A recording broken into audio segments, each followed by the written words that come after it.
भारत में कहाँ है बुद्ध की शयन मुद्रा में सबसे बड़ी प्रतिमा। हेलो फ्रेंड्स, मैं आशा। कोलकाता में 22 कारीगरों की एक टीम द्वारा 3 महीने में बनाई गई 100 फुट की विशाल फाइबर ग्लास बुद्ध की प्रतिमा कला का एक आकर्षक रूप है। यह प्रतिमा शयन मुद्रा में बनाई गई है। इनसे हम आपको भारत में मौजूद बुद्ध की शयन मुद्रा में सबसे बड़ी प्रतिमा के बारे में जानकारी देंगे। शयन मुद्रा में बुद्ध की प्रतिमा या छवि बुद्ध की अंतिम बीमारी के दौरान परिनिर्वाण में प्रवेश करने के बारे में दर्शाती है। परिनिर्वाण मृत्यु के बाद महान मोक्ष का चरण है जो केवल प्रबुद्ध आत्माओं द्वारा ही प्राप्त किया जा सकता है। इस विषय पर बिहार के नालंदा में नव नालंदा महाविहार डीम्ड यूनिवर्सिटी के पूर्व कुलपति बौद्ध विद्वान प्रोफेसर रविंद्र पंत के अनुसार बुद्ध का महापरिनिर्वाण कुशीनगर में हुआ। यह एक महत्वपूर्ण घटना मानी जाती है। यह केवल एक मृत्यु नहीं, यह एक महान मृत्यु है जिसके बाद उसका कोई पुनर्जन्म नहीं होता, इसलिए उनका जाना अंतिम जाना है। इस विषय पर मुंबई के केकेसी कॉलेज में सहायक प्रोफेसर डॉक्टर ब्रतंत मनवतकर के अनुसार शयन मुद्रा में बुद्ध को पहली बार गांधार कला में चित्रित किया गया था, जो 50 ईसा पूर्व और 75 ईस्वी के बीच की अवधि में शुरू हुई थी और कुषाण काल के दौरान 1वीं से 5वीं शताब्दी तक चरम पर थी।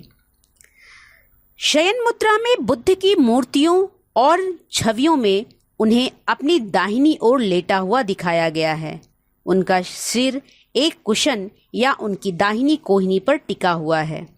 यह बौद्ध धर्म में एक लोकप्रिय प्रतीकात्मक चित्रण है और यह दर्शाता है कि सभी प्राणियों में जागृत होने और मृत्यु और पुनर्जन्म के चक्र से मुक्त होने की क्षमता है। आइए अब भारत में शयन मुद्रा में बुद्ध की प्रतिमा के बारे में जानते हैं। इस कड़ी में पहला है अजंता की यूनेस्को की विश्व धरोहर स्थल की गुफा संख्या 26 में 24 फुट लंबी और 9 फुट ऊंची प्रतिमा, जो कि शयन मुद्रा में बुद्ध की है। माना जाता है कि इसे 5वीं शताब्दी में ईस्वी में बनाया गया था। कुशीनगर, जहां बुद्ध ने वास्तव में परिनिर्वाण प्राप्त किया था। परिनिर्वाण स्तूप के अंदर 6 मीटर लंबे लाल बलुआ पत्थर की अखंड बुद्ध की प्रतिमा है।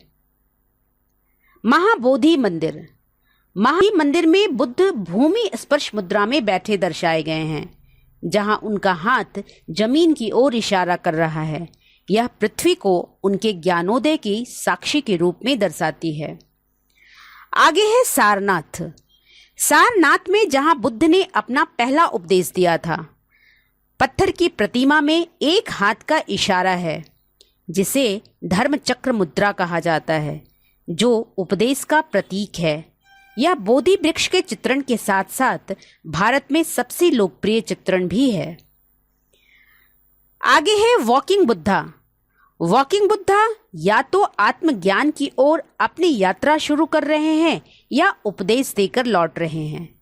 यह बुद्ध मुद्राओं में सबसे कम आम है और यह मुद्रा ज़्यादातर थाईलैंड में देखी जाती है।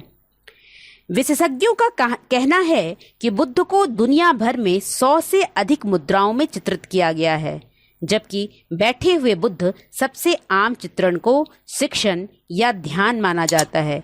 वहीं स्टैंडिंग बुद्ध को निर्वाण तक पहुंचने के बाद सिखाने का प्रतीक माना जाता है।